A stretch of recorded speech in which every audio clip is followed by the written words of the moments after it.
விஜயகாந்த் வந்து மற்ற இயக்குநர்களை எல்லாம் பேரை சொல்லி கூப்பிடுவார், என்ன மட்டும் டைரக்டர் சார். அதாவது அது வந்து அந்த மரியாதை, நன்றி. அதாவது நன்றி நன்றி அப்படின்னா என்ன அர்த்தம் அப்படின்னா விஜயகாந்த். மனிதம் அப்படின்னா அதுக்கு என்ன அர்த்தம்னா விஜயகாந்த்.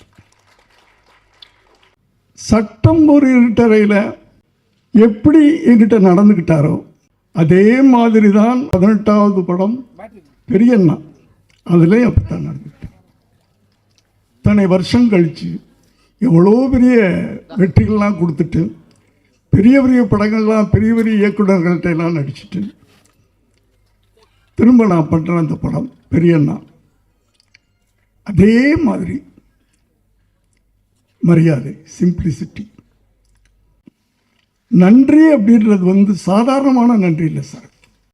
நான் வந்து பல மேடைகளில் சொன்ன ஒரு விஷயம் திருப்பி நான் சொல்லணும் எங்கே, ஏன்னா என் வாழ்நாள் பூரா அதை சொல்லிக்கிட்டு இருப்பேன் நான்.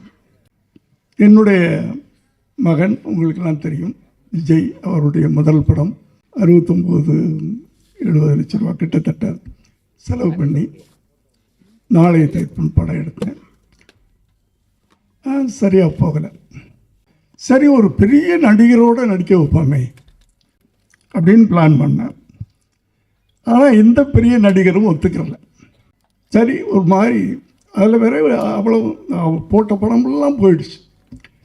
நான் ஒரு டல்லாக அப்படியே இருக்கிறேன்.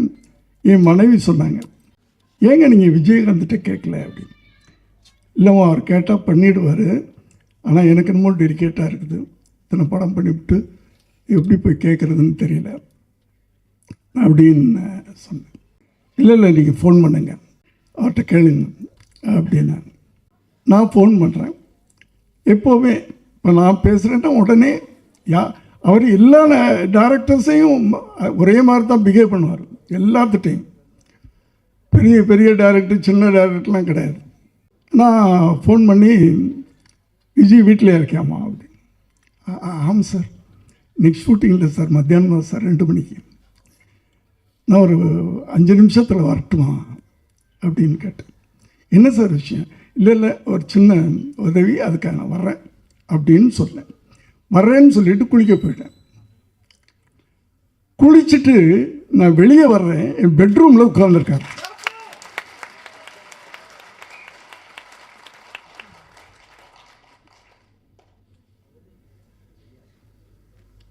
என்ன விஜய் அப்படின்னு. நீங்கள் எதுக்கு சார் வரணும்?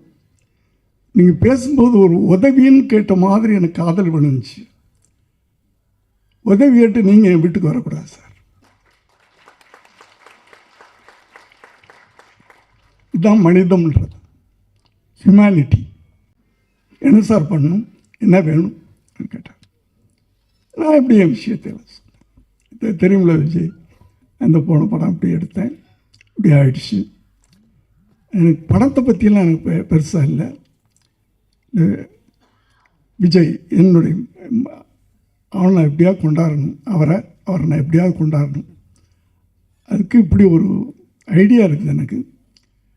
நான் ஒரு சின்னதாக ஒரு லைன் மைண்டில் வச்சேன். அது உங்களோட விஜய் நடித்தான், உங்களுக்கு தம்பி, அதுவும் விஜயகாந்துடைய தம்பி அப்படின்ற ஒரு கதாபாத்திரத்தில் அவர் நடித்தார்னா, ஏன்னா அப்போ வந்து விஜயகாந்த் வந்து பட்டி தொட்டிலாம் உள்ளுக்குள்ளே போயிருக்க அந்த காலகட்டங்கள்.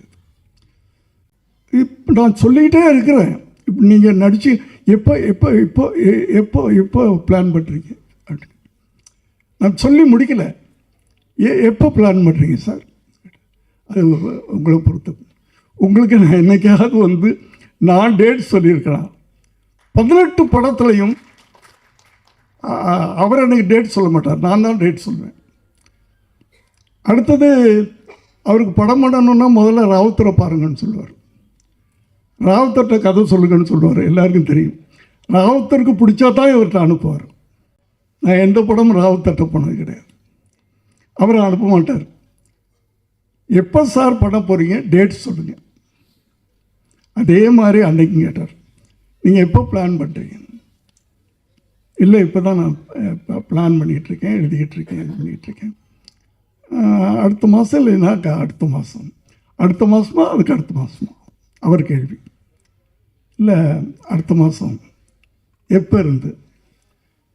நான் ராவுத்தர்கிட்ட கேட்கணும், அங்கே கேட்கணும், இங்கே கேட்கணும், டைரியை பார்க்கணும், அதெல்லாம் இல்லை. எப்போ பிளான் பண்ணுறீங்க, என்ன டேட்? செப்டம்பர் 1ஆம் தேதியிலேருந்து ஒரு 15 நாள் அப்படின்னு சொன்னேன். வச்சுக்கோங்க சார். என்ன உங்களுக்கு நீங்கள் ராவுத்தரை கேட்கணும், அது இது இல்லை சார், நீங்கள் வச்சுக்கோங்க, அவ்வளவுதான். எனக்கு அதாவது ஒரு மனிதன்கிட்ட மனிதம் இருக்கும், இந்த அளவுக்கு இருக்குமா? அடுத்த நாளே 1 லட்ச ரூபா எடுத்துகிட்டு வீட்டுக்கு போகிறேன். காலையில் அவர் ஷூட்டிங் கிளப்புறதுக்கு முன்னாடி ஒரு கவரில் போட்டுக்கிட்டு போய் நுழைஞ்சு, விஜய் என்ன சார் இது? இல்லை, ஒரு அட்வான்ஸ். இந்த படம் நான் பணம் வாங்க மாட்டேன் சார், தயவு பண்ணி. நான் உங்களுக்கு உதவின்னு கேட்டீங்க, நான் படம் பண்ணுறேன், அவ்வளோதான். நீங்கள் எதுவுமே பேசக்கூடாது, நீங்கள் போங்க, அந்த டேட்டுக்கு நான் வருவேன். பொள்ளாச்சியில் ஷூட்டிங். அப்போல்லாம் பொள்ளாச்சியிலேருந்து இன்னொரு ஸ்டுடியோ மாதிரி இருந்த காலகட்டங்கள். 15 நாள்ன்றது இன்னும் 2 நாள் எக்ஸ்டெண்ட் ஆகுது. 17 நாள் ஷூட்டிங் முடிச்சுட்டு போயிட்டார். அதில் அந்த படத்தில் இன்னொரு பெரிய, நீங்கள்லாம் பார்த்துருக்க மாட்டீங்க இந்த ஜென்ரேஷன்லாம், செந்தூர பாண்டி. அதில் விஜயகாந்த் ஒரு பெரிய ஆக்ஷன் ஹீரோவாக உருவாயிட்டார். நான் பார்த்தீங்கன்னா ஜென்ரலாகவே எனக்கு இந்த தப்பு நடந்தால் கோபம் வரும். ரோட்டில் போய் நானே ஏன்டா இப்படி பண்ணுறீங்கன்னு சொல்லிவிட்டு அவங்களுக்கு தீர்த்து வைப்பேன், இல்லைன்னா அடி வாங்கிட்டு வரேன், ஏதோ ஒன்று நடக்கும். அப்படி நான் இப்படி அந்த செந்தூர பாண்டி படம் முடிஞ்சு டப்புன்னு வியாபாரம் ஆச்சு. எனக்கு ஒரு பெரிய லாபம் வந்துச்சு.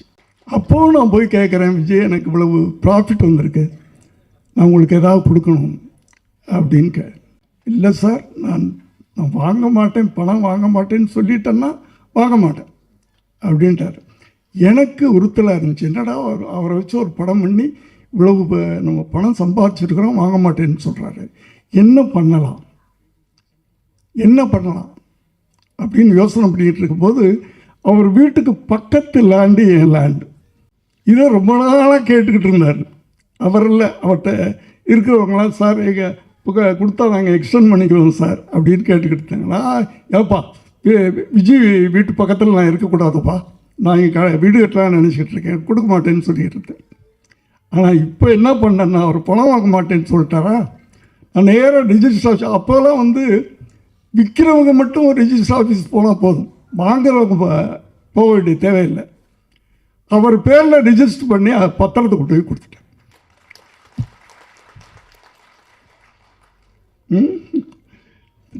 நேராக வீட்டுக்கு வந்தார் பாருங்க, ஷோபாட்ட, என்னுடைய மனைவிட்ட. என்னம்மா என்னை கேவலப்படுத்திட்டார் அவர். சார், நான் உதவின்னு கேட்டால் நான் உதவி பண்ணுறேன், அதுக்கு போய் நான் பணம் வாங்கக்கூடாதுன்னு தான் நினச்சேன். நானும் சொன்னேன், பணம் கொடுக்கலையே, நான் பணமாக கொடுக்கலையே, உனக்கு பணம் கொடுத்தா தானே. இப்படி அது நட்புலாம் கிடையாது எனக்கு. அவர் ஃப்ரெண்ட்ஸுன்னு சொல்லிக்க முடியாது, அதையும் தாண்டின ஒரு உறவு எங்களுக்கு.